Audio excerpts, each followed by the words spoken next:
Fiquei com meu chefe no escritório dele e antes disso ele sempre me dizia: "Sou louco por você, queria te ter só para mim."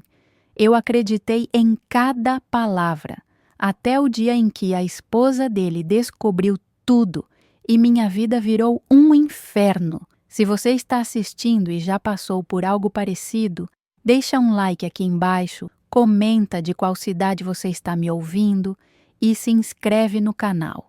Preciso saber que não estou sozinha nessa história. Meu nome é Cristina, tenho 58 anos hoje. Mas quando tudo começou, eu tinha 32. Era 1999.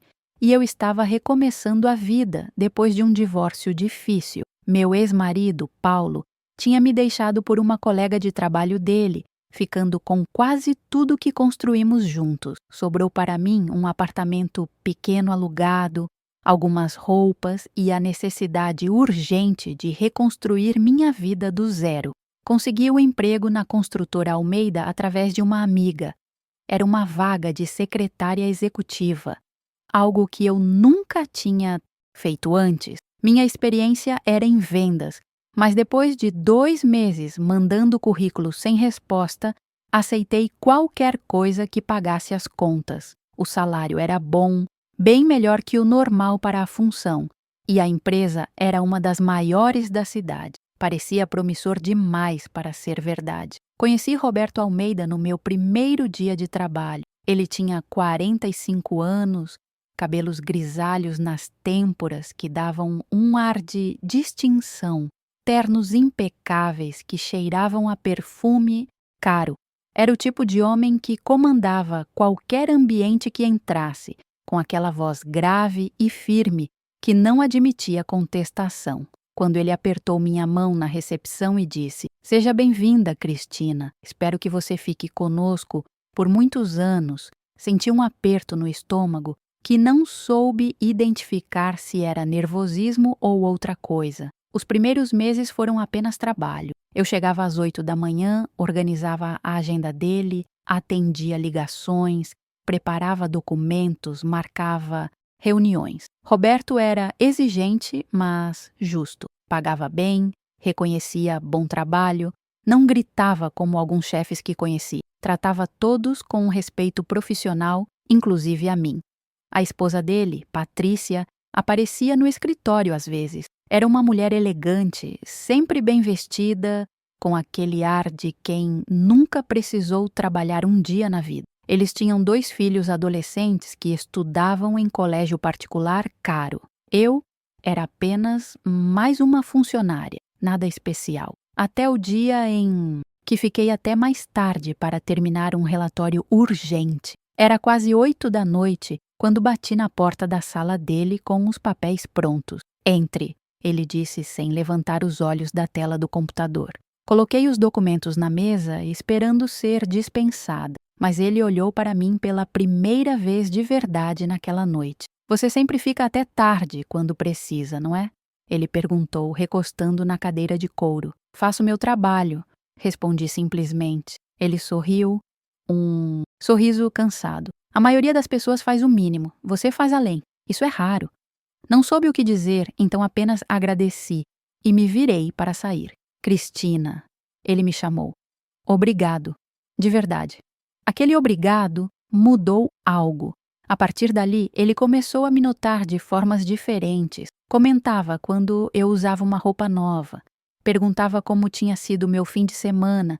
Trazia café para mim quando ia buscar para ele. Pequenos gestos que poderiam ser apenas gentileza, mas vinham acompanhados de olhares que duravam 1 segundo a mais que o necessário. 2 meses depois daquela noite, estávamos revisando contratos na sala dele quando ele disse de repente: "Você é uma mulher muito bonita, Cristina." Sabia disso? Meu coração disparou. "Senhor Almeida, Roberto", ele interrompeu. "Quando estamos sozinhos, pode me chamar de Roberto, e não precisa fingir que não sente isso também." "Sinto o quê?" perguntei, fazendo-me de desentendida, mas minhas mãos tremiam segurando os papéis. Ele se levantou, contornou a mesa e parou na minha frente. "Isso", ele disse baixinho, passando um dedo de leve pelo meu braço. essa eletricidade, essa tensão. Não sou só eu. Eu queria negar, deveria negar, mas seria mentira. Tinha algo ali, uma atração que eu vinha ignorando há semanas. Mas o senhor é casado, consegui dizer. Ele suspirou, afastando-se. Sou. E infeliz. Patrícia e eu somos apenas aparência há anos. Dividimos uma casa, um sobrenome, mas nada mais. Não respondi. Voltei para minha mesa com as pernas bambas, o coração batendo descompassado. Aquela noite mal dormi, repassando cada palavra, cada olhar, cada toque sutil.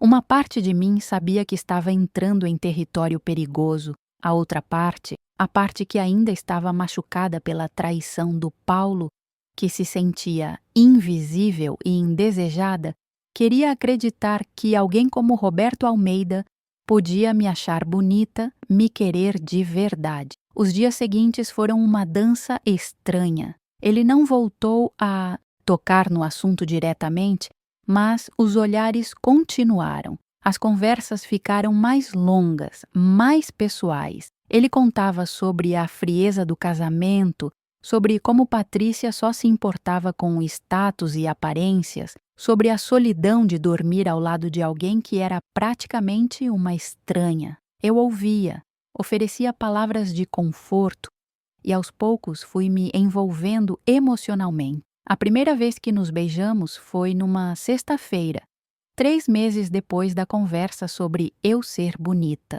Todo mundo tinha ido embora mais cedo por causa de um feriado prolongado, mas eu fiquei para terminar um orçamento importante. Roberto também ficou, ou pelo menos foi o que ele disse. Quando entrei na sala dele com o documento pronto, ele estava de pé na janela, olhando a cidade lá embaixo. Pronto, eu disse, colocando a pasta na mesa. Ele se virou e me olhou com uma intensidade que me fez esquecer de respirar.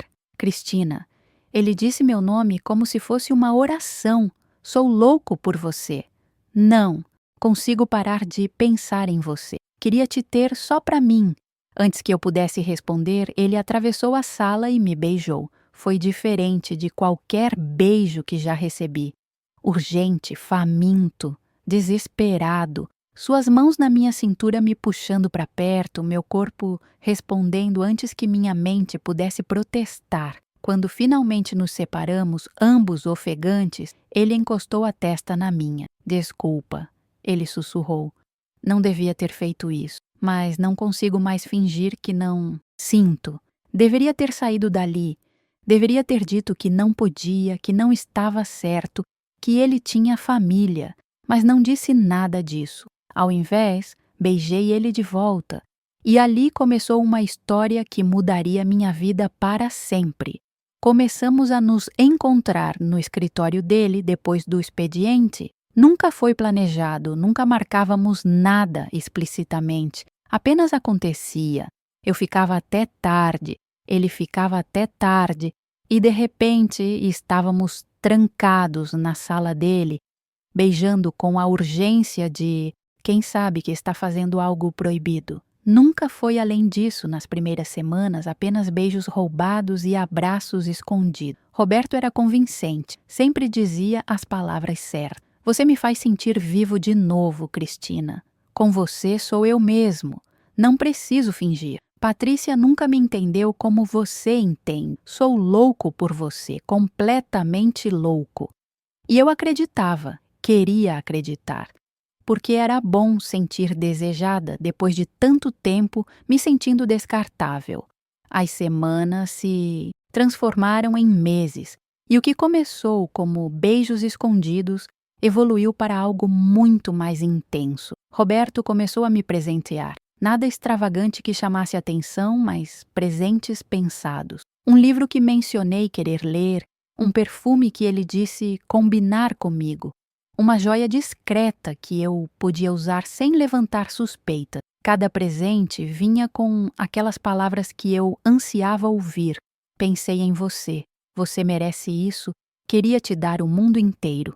A primeira vez que realmente ficamos juntos foi numa terça-feira chuvosa de junho. Lembro de cada detalhe daquela noite. o cheiro de chuva entrando pela janela entreaberta do escritório, o som das gotas batendo no vidro, a luz baixa da luminária de mesa criando sombras na parede. Todo mundo tinha ido embora há horas. Eu estava organizando arquivos quando Roberto me chamou para a sala dele. Quando entrei, ele estava servindo vinho em 2 taças de cristal que tirou de um armário que eu nem sabia que existia. Precisamos comemorar, ele disse com aquele sorriso que me desarmar. Comemorar o quê? Perguntei, curiosa. 6 meses desde que você entrou na minha vida e a transformou completamente. Tomamos vinho conversando sobre tudo e nada. Ele falou sobre os sonhos que tinha quando era jovem, antes de casar, antes de assumir os negócios da família. Queria ser arquiteto, viajar o mundo, conhecer culturas diferentes, mas casei cedo, assumi responsabilidades e aos poucos fui esquecendo quem eu era. Até você aparecer e me lembrar que ainda existe vida dentro de mim. Eu contei sobre meu casamento fracassado, sobre como Paulo tinha me feito sentir pequena, inadequada. Roberto segurou minha mão e disse: ele era um idiota. Qualquer homem que não consegue ver o tesouro que tem na frente não merece nada. Você é incrível, Cristina. Inteligente, dedicada, linda. Sou louco por você, completamente louco. O beijo que veio depois foi diferente dos outros, mais lento, mais profundo, carregado de uma promessa que ambos sabíamos o que significava. Ele me levantou da cadeira, me guiou até o sofá de couro na lateral da sala. Tem certeza? Ele perguntou, dando-me uma última chance de recuar. Respondi beijando-o novamente e ali, no escritório dele, com a chuva tocando uma melodia na janela, eu entreguei não só meu corpo, mas também meu coração. Foi intenso, apaixonado, tudo o que tinha faltado no meu casamento. Roberto era atencioso, cuidadoso, sussurrando palavras doces no meu ouvido. Você é minha, só minha. Queria te ter assim para sempre. Nunca vou te deixar ir. E eu acreditava. Deus, como eu acreditava. Depois, deitados no sofá com meus cabelos espalhados no peito dele, ele acariciava meu rosto e dizia: vou me separar. Juro que vou. Só preciso do momento certo para não prejudicar os meninos. Mas vou, Cristina, porque quero uma vida de verdade com você. Aquelas palavras me encheram de esperança. Finalmente, depois de tanto sofrimento, eu tinha encontrado alguém que me amava de verdade. Nossa rotina mudou depois daquela noite. Eu chegava ao trabalho e encontrava bilhetes dele na minha mesa, pequenas mensagens escondidas entre relatórios. Pensando em você, mal posso esperar até ficamos sozinhos. Você é a melhor coisa que me aconteceu. Guardava cada um desses bilhetes numa caixa escondida na gaveta da minha mesa, lendo e relendo nos momentos difíceis. Começamos a nos encontrar mais frequentemente. 2, às vezes 3 vezes por semana, ficávamos até tarde no escritório. Ele sempre tinha uma desculpa pronta para Patrícia. Reunião com investidores, jantar de negócios, problema urgente na obra. E ela, aparentemente, nunca questionava. Roberto dizia que ela estava tão envolvida com as próprias coisas, eventos sociais e clubes de tênis, que mal notava a ausência dele. Mas havia momentos de tensão. Uma vez estávamos na sala dele quando o celular tocou. Era Patrícia. Vi a expressão dele mudar completamente enquanto atendia. Oi, amor. Sim, ainda no escritório. Problema com o fornecedor. Deve demorar mais umas 2 horas. Tá. Beijo. A facilidade com que ele mentiu me assustou um pouco. Se ele mentia tão bem para ela, será que também mentia para mim? Afastei esses pensamentos. Roberto sempre me tranquilizava. Com você é diferente, ele dizia. Com você sou verdadeiro. Patrícia e eu somos apenas aparência há anos. Você é real, nós somos reais. E eu queria tanto acreditar nisso que ignorava os sinais de alerta piscando na minha cabeça. Comecei a me arrumar mais para o trabalho. Comprei roupas novas, mudei o corte de cabelo. Passei a usar maquiagem mais elaborada. Queria estar bonita para ele. Queria que ele me olhasse e sentisse orgulho. As outras funcionárias começaram a notar. A Carla, que trabalhava no financeiro, me parou no corredor um dia. Cristina, você está diferente. Mais bonita, mais radiante. Arrumou namorado? Dei risada e desviei, mas meu coração acelerou. Será que estava tão óbvio assim? Roberto me garantia que ninguém desconfiava. Somos discretos, ele dizia. Ninguém imagina. Mas eu comecei a perceber olhares. A recepcionista, Júlia, sempre me observava quando eu entrava na sala dele. O gerente de obras, Marcelo, fez um comentário estranho uma vez sobre como eu e o chefe pareciam trabalhar muito bem juntos. Eram paranoia minha ou as pessoas estavam começando a perceber? Uma tarde, Patrícia apareceu no escritório, sem avisar. Eu estava na minha mesa quando ela entrou, elegante como sempre, usando um vestido caríssimo e sapatos de salto alto, que faziam barulho no piso de mármore. Vim buscar o Roberto para um almoço, ela disse para mim sem muita atenção. Ele está? Está sim, senhora Almeida. Deixa eu avisar ele, respondi, pegando o telefone interno com mãos que tremiam levemente. Ela esperou na recepção, folheando uma revista, enquanto eu avisava Roberto. Ele saiu da sala com aquele sorriso profissional perfeito, beijou o rosto dela, colocou a mão na cintura dela com uma familiaridade que me fez sentir uma facada no peito. Vamos, querida, reservei no La Fontana. Eles saíram juntos, ela falando animadamente sobre algum evento beneficente que estava organizando, e eu fiquei ali, sentindo pela primeira vez o peso real do que estava fazendo.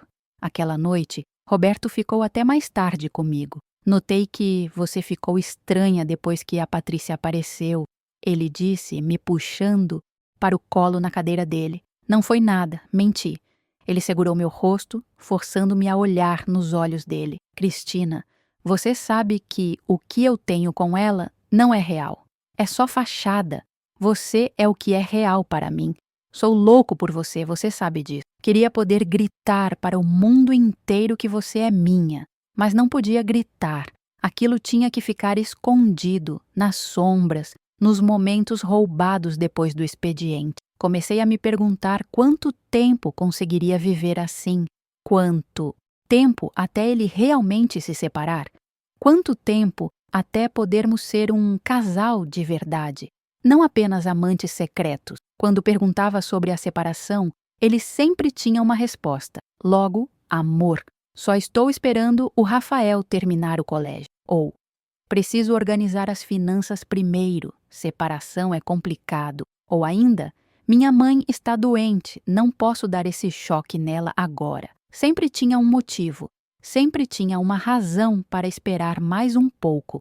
E eu esperava, porque estava apaixonada, porque acreditava nele, porque quando estávamos juntos, tudo parecia perfeito. Ele me fazia sentir especial, desejada, amada. Depois de anos me sentindo invisível no casamento com Paulo, Roberto me via, ou pelo menos era o que eu pensava. Os presentes continuaram. Um dia era um par de brincos delicados, outro dia, uma bolsa que eu tinha comentado gostar. Sempre acompanhados de mensagens românticas, para ir a mulher mais linda do mundo, para minha Cristina, que ilumina meus dias. Cada presente me afundava mais naquela fantasia de que éramos um casal apaixonado, temporariamente impedido de estar juntos pelas circunstâncias, mas que em breve estaríamos livres. Começamos a fazer planos. Ele falava sobre viajarmos juntos um dia.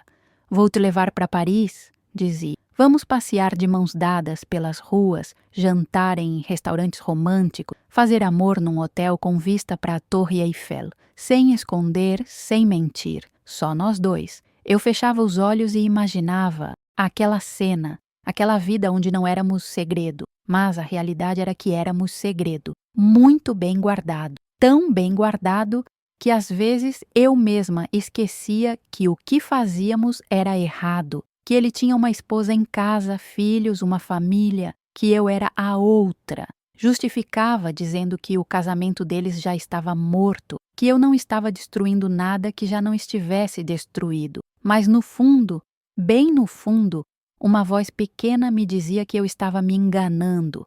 Essa voz ficou mais alta no dia em que vi Roberto e Patrícia juntos num restaurante. Eu estava saindo do cinema com uma amiga quando os vi através da vitrine. Estavam jantando, rindo de algo que ela tinha dito, e ele segurou a mão dela sobre a mesa. A cena me partiu. Aquele não era o gesto de um homem em casamento morto. Aquele era o gesto de um marido atencioso. Quando confrontei Roberto na segunda-feira, ele tinha a explicação pronta.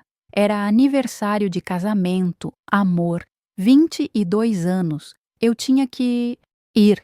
Seria suspeito demais se não fosse. Foi só aparência, juro. Meu coração está aqui com você.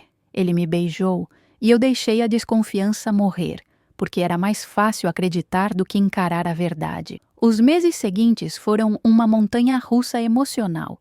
Havia dias em que Roberto era o homem mais atencioso do mundo, me enchendo de carinho e promessa. E havia dias em que ele mal me olhava, ocupado demais com reuniões e compromissos familiares. Aprendi a ler seus humores, a saber quando podia me aproximar e quando devia manter distância profissional. A primeira rachadura real na nossa fantasia apareceu numa quinta-feira de setembro.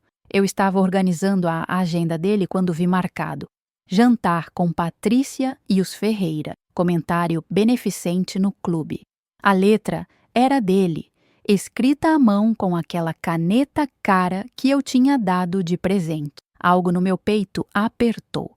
Ele não tinha mencionado nada sobre jantar beneficente. Quando perguntei casualmente sobre o compromisso da noite, ele desviou o olhar. Ah, isso é coisa da Patrícia. Evento chato, mas tenho que ir, você sabe como é. Por que não me contou? Perguntei, tentando manter o tom leve, mas sentindo a insegurança crescer. Ele suspirou impaciente. Cristina, não vou te contar cada compromisso familiar que tenho. Seria estranho, não acha? A rispidez na voz dele me pegou desprevenida. Desculpa, murmurei. Não quis ser invasiva. Ele logo se arrependeu, vindo me abraçar. Não, desculpa eu. Estou estressado com os problemas da obra da Zona Sul. Não devia descontar em você. Me beijou na testa e disse as palavras mágicas. Você sabe que te amo, né? Sou louco por você. Esses compromissos sociais não significam nada, mas começaram a significar. Percebi que Roberto tinha uma vida inteira da qual eu não fazia parte. Fins de semana na casa de praia com a família, jantares com os sogros, festas de aniversário dos filhos, viagens de férias. E eu ficava em casa sozinha, esperando mensagens que às vezes vinham, às vezes não. Quando reclamava, ele dizia que eu estava sendo dramática, insegura, que precisava confiar nele. As funcionárias começaram a falar. Não diretamente comigo, mas eu ouvia os sussurros. A Júlia da recepção comentou com a Carla do financeiro que eu e o chefe ficavam até muito tarde, sozinhos, com frequência suspeita. O Marcelo fez uma piada de mau gosto sobre secretárias que ganham aumentos por serviços extras. Quando contei para Roberto, ele minimizou. É inveja, amor. Não liga para a fofoca de gente desocupada. Mas a fofoca cresceu. Uma manhã, encontrei minha mesa revirada. Alguém tinha mexido nas minhas gavetas. A caixa onde guardava os bilhetes de Roberto tinha desaparecido. Meu coração disparou. Procurei por todos os lados, cada canto da mesa, mas nada. Os bilhetes tinham sumido. Contei para Roberto em pânico. Alguém pegou, ele vai usar contra a gente, contra você. Ele ficou pálido por um segundo, mas logo recompôs a expressão. Provavelmente você mesma perdeu. Ou jogou fora sem querer. Não tinham nada comprometedor mesmo. Não tinham? Eu tinha guardado bilhetes com frases como te amo, não aguento mais fingir que não somos nada, quero acordar ao seu lado todos os dias. Como isso não era comprometedor? Mas Roberto não quis discutir. Disse que eu estava paranoica, que ninguém tinha motivo para mexer nas minhas coisas. 2 semanas depois, a temperatura no escritório mudou. As pessoas me tratavam diferente. Alguns com pena, outros com desdém mal disfarçado. A Carla, que sempre foi amigável, começou a me evitar. Quando eu entrava na copa, conversas paravam abruptamente. Percebi que sabiam. De alguma forma, todos sabiam. Roberto mantinha a fachada profissional durante o dia, mas à noite, quando ficávamos sozinhos, ele ficava cada vez mais distante. Uma noite, depois de ficarmos juntos no sofá da sala dele, ele se vestiu rapidamente, checando o celular com frequência. Preciso ir, disse sem me olhar nos olhos. Patrícia está esperando. É aniversário do Rafael. Aniversário? Você não me contou que era hoje. Por que eu contaria? Ele respondeu rispidamente. Não é da sua conta, Cristina. A frieza daquelas palavras me cortou como vidro. Não é da minha conta? Achei que eu era importante para você. Achei que estávamos juntos nisso. Ele parou na porta, passou a mão no rosto cansado. Você é importante, mas precisa entender que tenho uma vida complicada. Não posso simplesmente abandonar tudo. Mas você disse que ia se separar. Disse que éramos nós contra o mundo. Disse Cristina, e vou. Mas não agora. Não com essa pressão toda. Que pressão? Perguntei, sentindo lágrimas queimarem. Ele gesticulou vagamente. Essa pressão de você querendo que eu conte tudo, que eu te inclua em cada aspecto da minha vida. Você sabia no que estava entrando quando isso começou. Sabia que era complicado. Complicado ou conveniente para você? A pergunta saiu antes que eu pudesse filtrar. Ele me olhou com uma expressão que nunca tinha visto antes. Fria. Calculista. Cuidado com o que fala, Cristina. Não vou tolerar acusações. Não estou te acusando. Estou te perguntando. Será que você realmente pretende se separar ou está apenas me enrolando? Ele deu um passo na minha direção e pela primeira vez senti medo. Estou te enrolando? Eu que te dou presente, que te pago um salário generoso, que te faço feliz, você deveria ser grata pelo que tem. Não ficar exigindo mais. Grata. A palavra ecoou na sala. Ele me via como alguém que deveria ser grata pelos favores dele, não como parceiro igual. Vá embora, sussurrei. Vá para o aniversário do seu filho e finja ser o pai e marido perfeito. Ele ajeitou a gravata, recompondo a máscara. Vou, e sugiro que você pense bem sobre essa atitude. Não sou obrigado a aturar drama. Ele saiu e eu desabei no sofá onde minutos antes estávamos abraçados. Chorei até não ter mais lágrimas, até meu corpo doer de tanto soluçar. Aquele não era o Roberto que sussurrava palavras doces, que prometia me dar o mundo.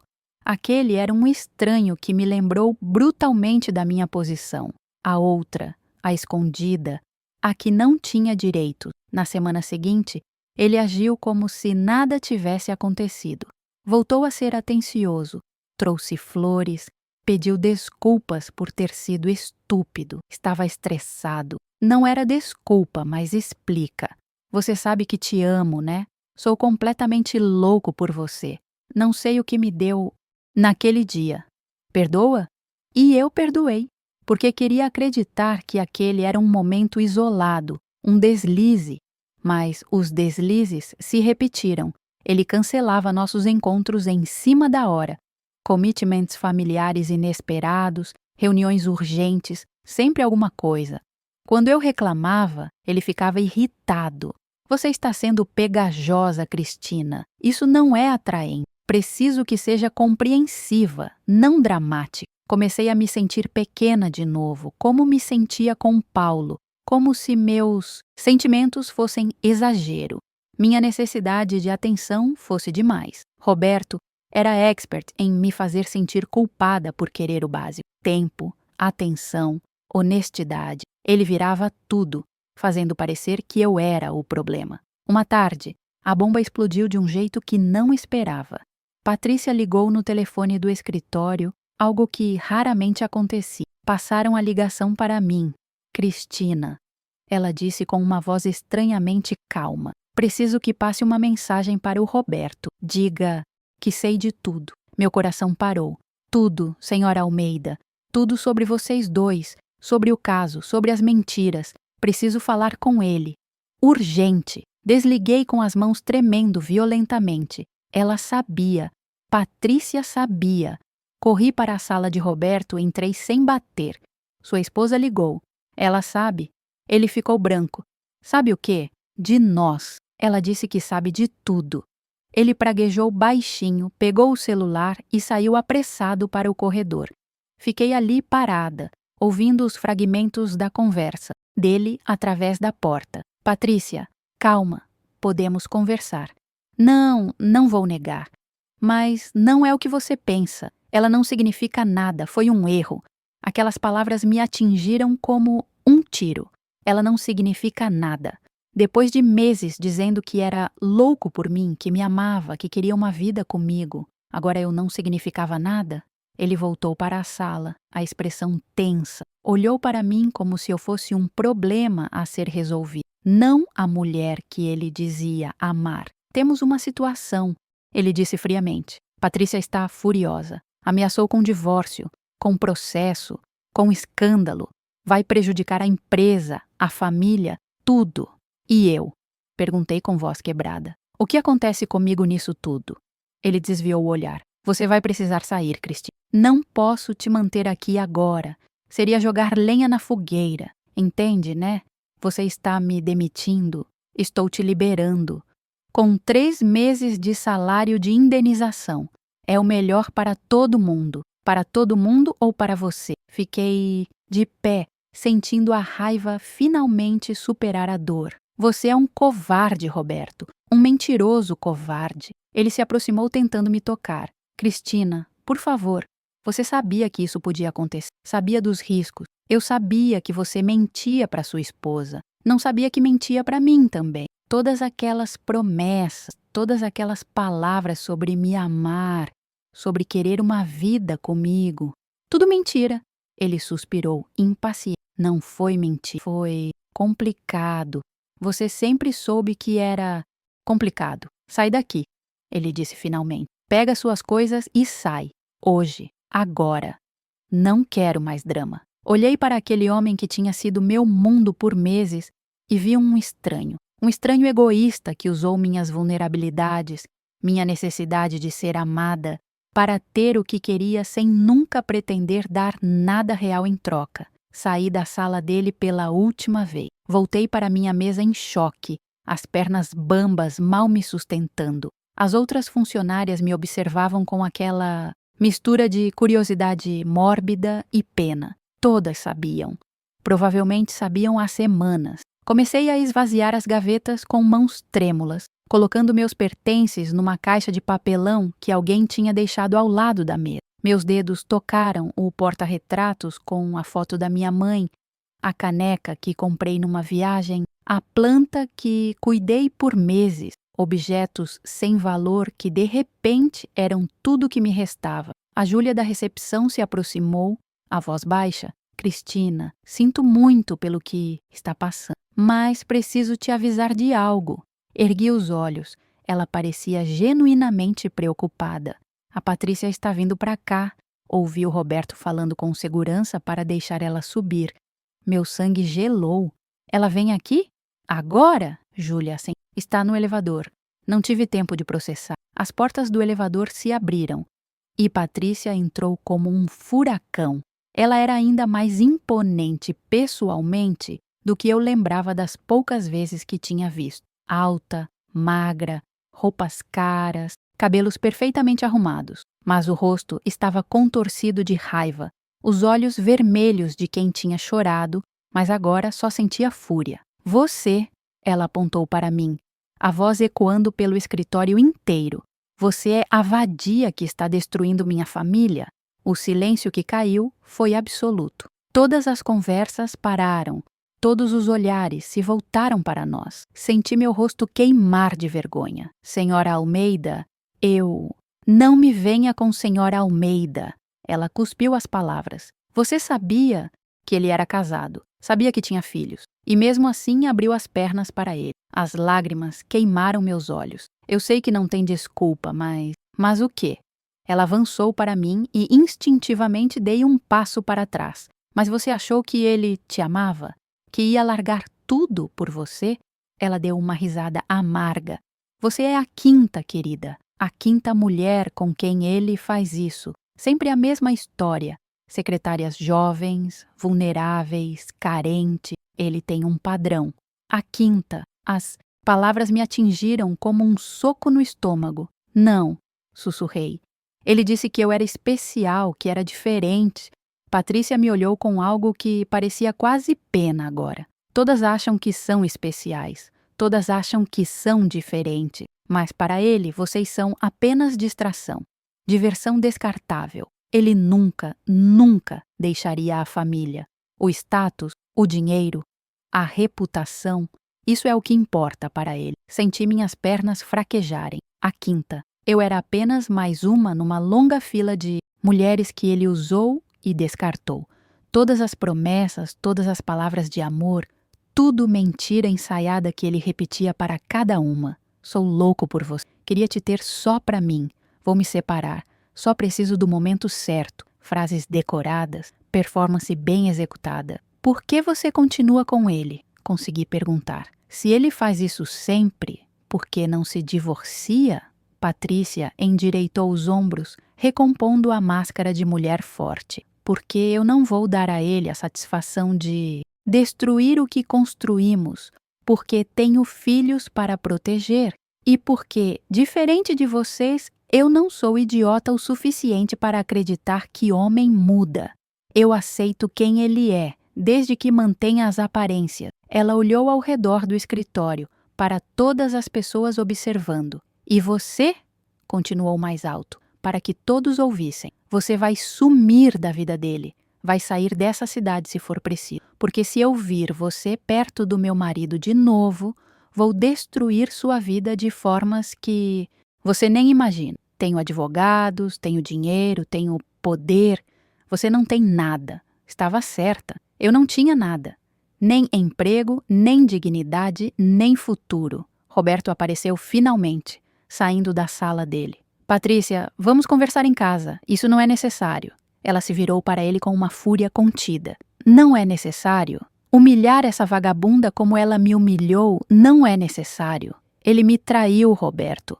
Me fez de idiota na frente de toda a cidade. Então sim, isso é absolutamente necessário. Ele tentou tocar no braço dela, mas ela se afastou violentamente. Não me toca. Não com as mesmas mãos que tocaram nela. Vamos para casa agora. Vamos conversar sobre como você vai compensar essa traição, sobre quanto vai me custar para eu não te divorciar e ficar com metade de tudo. Ele engoliu seco e pela primeira vez vi medo nos olhos. Não medo de me perder, mas medo de perder dinheiro, poder, controle. Eles saíram juntos, Patrícia segurando a bolsa cara com tanta força que os dedos ficaram brancos. Roberto cabisbaixo, seguindo atrás como um cão arrependido. Fiquei ali parada no meio do escritório, todos me olhando com uma mistura de pena e julgamento. A amante exposta, a outra humilhada publicamente, a mulher estúpida o suficiente para acreditar nas mentiras de um homem casado. Peguei minha caixa e saí daquele lugar pela última vez. No elevador, sozinha, deixei as lágrimas finalmente caírem. Chorei pela ilusão perdida, pela ingenuidade assassinada, pela pessoa que eu tinha me tornado. Chorei por ter sido tão desesperada por amor que aceitei migalhas disfarçadas de banquete. Quando cheguei em casa, o apartamento silencioso me recebeu com sua frieza habitual. Deixei a caixa cair no chão, me joguei no sofá e chorei até ficar sem lágrimas. Meu celular tocou várias vezes. Roberto. Bloqueei o número. Ele tentou de outro número. Bloqueei de novo. Mandou e-mail. Apaguei sem ler. Finalmente entendi que não queria ouvir mais suas mentiras, suas justificativas, suas manipulações. Mas a noite foi torturante. Repassei cada momento, cada conversa, procurando sinais que perdi, e eles estavam todos lá. As desculpas constantes, os cancelamentos de última hora, a recusa em me incluir em qualquer parte real da vida dele, o jeito que me fazia sentir culpada por querer mais, a facilidade com que mentia. Tudo indicava que ele nunca teve intenção de me escolher, e eu, desesperada demais para ver, ignorei tudo. No dia seguinte, acordei com a realidade brutal, sem emprego, sem referências, porque não podia usar a construtora Almeida sem ter que explicar por que saí, sem economia, porque gastei tudo tentando me manter bonita para ele, e com a reputação destruída, porque em cidade pequena todos já sabiam da amante do Roberto Almeida, que foi humilhada pela esposa. Tentei procurar emprego, mas as portas se fecharam.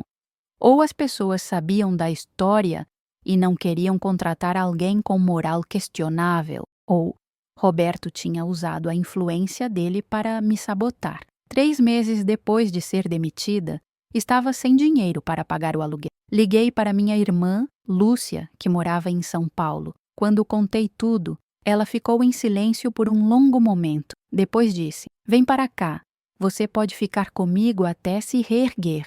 Mas, Cristina, você precisa de ajuda profissional, terapia, porque o que aconteceu não foi só um caso que deu errado. Você foi manipulada, usada e precisa processar. Isso para não repetir o padrão." Ela tinha razão. 2 dias depois, estava numa rodoviária com 2 malas, deixando para trás a cidade que tinha sido minha casa a vida inteira, deixando para trás a memória de Roberto, do escritório, da humilhação pública, mas principalmente deixando para trás a versão de mim, que era tão carente de amor que aceitou ser invisível. Na terapia, semanas depois, finalmente comecei a desembaraçar a confusão. A terapeuta, doutora Fernanda, me fez ver padrões que eu repetia desde o casamento com Paulo. Homens emocionalmente indisponíveis, homens que prometiam muito, mas davam pouco, homens que me faziam sentir que eu precisava merecer amor através de serviços e obediência. Roberto não me amou, doutora Fernanda disse com gentileza. Ele usou você. Homens como ele são predadores emocionais. Identificam mulheres vulneráveis, feridas, carentes e oferecem exatamente o que elas querem ouvir, mas nunca com intenção de entregar. É um jogo de poder para eles. Você era a quinta, porque esse é o padrão dele. E provavelmente já tem uma sexta agora. A raiva que senti naquele momento foi libertadora.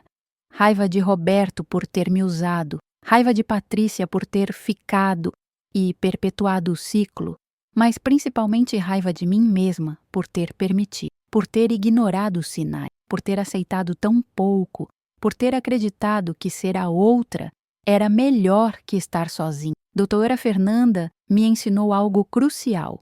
Estar sozinha não é punição, oportunidade. Oportunidade de me conhecer de verdade, de curar as feridas que me faziam buscar validação em homens errados, de construir autoestima que não dependesse de ser escolhida por alguém. Roberto tentou me procurar meses depois, descobriu onde eu estava e mandou mensagem por rede social.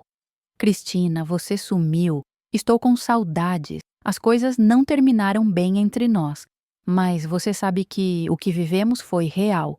Vamos conversar? Li a mensagem 3 vezes antes de responder. Só uma palavra. Não. Bloqueei ele em todas as plataformas. E pela primeira vez em muito tempo, senti algo parecido com paz. Os primeiros meses em São Paulo foram os mais difíceis da minha vida. Morava com minha irmã Lúcia num apartamento pequeno em Tatuapé, dormindo no sofá-cama da sala. Ela trabalhava como enfermeira e fazia turnos noturnos. Então, muitas vezes eu ficava sozinha com meus pensamentos, o que era simultaneamente libertador e aterrorizante. Sem as distrações da rotina antiga, tinha que encarar quem eu tinha me tornado. A terapia com a doutora Fernanda foi minha salvação. 2 vezes por semana, eu sentava naquela poltrona confortável no consultório dela e desabafava tudo. A raiva, a vergonha, a sensação de ter desperdiçado anos da minha vida. Ela me ensinou que vergonha era diferente de culpa. Culpa é eu fiz algo errado. Vergonha é eu sou errada. E eu estava carregando vergonha demais. Você não é errada por querer ser amada, Cristina. Ela dizia toda a sessão. Você fez escolhas ruins, sim, mas escolhas ruins não te definem como pessoa. Te definem como humana. Aos poucos, comecei a separar as coisas. Fui cúmplice de uma traição? Sim. Isso foi errado? Sim. Mas Roberto me manipulou? Também sim. Ele usou minha vulnerabilidade contra mim? Absolutamente. Comecei a procurar emprego, mas São Paulo era um monstro que me assustava. Cidade enorme, milhões de pessoas, ritmo frenético. Mandei currículos para dezenas de empresas. As poucas que chamavam para entrevista faziam a mesma pergunta: por que você saiu do emprego anterior? Tentei várias respostas. Busca por novos desafios, mudança de cidade, diferenças de visão com a gestão, mas todas soavam falsas e os entrevistadores percebiam. Depois de 2 meses sem conseguir nada, estava quase desistindo quando Lúcia me falou de uma vaga no hospital onde trabalhava. Precisam de alguém no administrativo. Não paga muito, mas é um começo. Você tem experiência com escritório, pode dar certo. Fui na entrevista sem muita esperança. A gerente de RH, Raquel, era uma mulher de uns 50 anos, com olhos gentis e sorriso cansado. Ela olhou meu currículo e foi direto ao ponto. Você trabalhou 3 anos na construtora Almeida e saiu sem carta de recomendação. Posso saber por quê? Engoli seco. Aquele era o momento da verdade. Podia mentir e arriscar ser descoberta depois, ou podia ser honesta e provavelmente perder a vaga. Escolhi honestidade. Me envolvi com meu chefe. Ele era casado. A esposa descobriu e ele me demitiu. Raquel não disse nada por um longo momento. Apenas me observou. Depois suspirou. Obrigada pela honestidade. A maioria mentiria. Você se arrepende? Todos os dias, respondi com voz embargada. Foi o maior erro da minha vida. Mas estou em terapia, estou trabalhando em mim mesmo e prometo que nunca mais vou misturar vida pessoal com trabalho. Para minha surpresa, ela sorriu. A vaga é sua. Todo mundo merece uma segunda chance. Só não me faz arrepender. O trabalho no hospital foi meu recomeço. Não era glamuroso como a construtora Almeida. Não tinha escritório chique, salário generoso, chefe que me cobria de presente. Era um cubículo pequeno, pilhas de papelada e a responsabilidade de organizar prontuários e documentos de paciente. Mas era honesto. Era meu. E pela primeira vez em anos, ninguém esperava nada de mim, além de fazer meu trabalho bem feito. Fiz amizade com as outras funcionárias. Marina, da contabilidade, me convidou para almoçar no primeiro dia. Sandra, da recepção, sempre tinha histórias engraçadas para contar no intervalo do café. E Raquel, minha chefe, se tornou uma espécie de mentora. Ela tinha passado por um divórcio difícil anos antes e entendia o que era reconstruir a vida dos destroços. Uma tarde, tomando café na copa, Raquel me contou sua história. Meu ex-marido me traiu com várias mulheres ao longo de 10 anos. Eu sabia e fingia não saber porque tinha medo de ficar sozinho. Até que um dia olhei no espelho e não me reconheci. Tinha me tornado sombra da pessoa que era. Aí pedi divórcio, perdi metade dos bens, mas ganhei minha vida de volta. Ela segurou minha mão. Você vai se reconstruir, Cristina. Vai demorar, vai doer, mas você vai.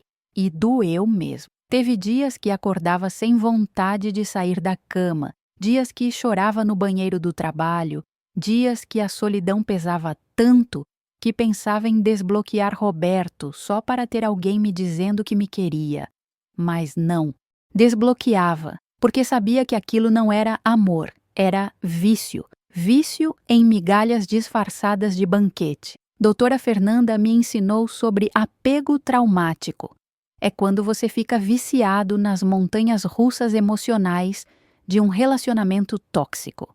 Os altos são tão altos que você aguenta os baixos devastadores só para ter aqueles momentos de euforia de novo. Roberto era expert nisso. Me deixava insegura com frieza e distância. Depois me inundava de atenção e amor, fazendo eu me sentir especial novamente. Era um ciclo calculado. Comecei a fazer outras coisas. Matriculei em aula de dança, algo que sempre quis fazer, mas nunca tive coragem. No início era horrível, desajeitada, tropeçando nos próprios pés, mas aos poucos fui pegando o ritmo. A professora Beatriz era uma mulher incrível que via potencial em todo mundo. Você dança como se pedisse desculpas por ocupar espaço, ela me disse uma vez. Para de pedir desculpas. Você tem direito de existir plenamente. Aquelas palavras mexeram comigo. Percebi que passava a vida pedindo desculpas. Desculpa por ter sentimento, desculpa por ter necessidades, desculpa por existir. Com Paulo, com Roberto, até com estranhos na rua quando eles esbarravam em mim. Comecei a praticar. Para de pedir desculpas quando não fiz nada errado, ocupar espaço sem vergonha, expressar opiniões sem minimizar. 1 ano depois de chegar em São Paulo, estava irreconhecível. Não fisicamente, embora tivesse cortado o cabelo curto e parado de usar maquiagem pesada, mas internamente tinha desenvolvido espinha dorsal que nunca soube que podia ter. Aprendi a dizer não sem culpa. Aprendi que solidão era melhor que companhia ruim. Aprendi que meu valor não dependia de homem nenhum me escolher. Conheci Paulo 2 anos depois do desastre com Roberto. Não o meu ex-marido, outro Paulo. Ele trabalhava como fisioterapeuta no hospital e cruzávamos nos corredores sempre. Um dia ele parou para conversar. Você sempre parece estar com pressa, ele disse sorrindo. Algum dia pode parar para tomar um café comigo? Minha primeira reação foi recusar, mas algo nele era diferente. Não tinha aquela intensidade manipuladora de Roberto. Era leve, genuíno. Aceitei o café. Conversamos por 2 horas sobre tudo e nada. Ele me contou sobre a paixão por ajudar pessoas a se recuperarem de lesões. Eu contei sobre minha jornada de reconstrução sem entrar em detalhes sórdidos. Quando terminou, ele não pediu meu número. Disse apenas: "Gostei muito de conversar com você. Espero que possamos repetir." E deixou a escolha comigo. Aquilo foi revolucionário. Ele não pressionou, não manipulou, não tentou me conquistar com promessas grandiosas. Apenas foi autêntico e me deu espaço para decidir. Saímos mais vezes, devagar, sem pressa. Ele respeitava meus limites, nunca me fazia sentir culpada por não estar pronta para mais. E quando finalmente estive pronta, meses depois, foi uma decisão minha, não resultado de manipulação. Paulo conheceu minha história eventualmente. Contei numa noite, tremendo de medo que ele me julgasse. Ele ouviu tudo em silêncio, depois segurou minha mão. Obrigado por confiar em mim. Isso não muda nada do que sinto por você. Todos temos passado, todos cometemos erros. O que importa é quem você escolhe ser agora. E eu gosto muito de quem você é. Hoje, 26 anos depois daquele desastre no escritório, tenho 58 anos e uma vida que nunca imaginei possível. Paulo e eu nos casamos há 23 anos. Temos um casamento de parceria real, não de aparência. Ele é meu melhor amigo, não meu manipulador. Trabalhei no hospital por 15 anos. Depois fui promovida a gerente administrativa.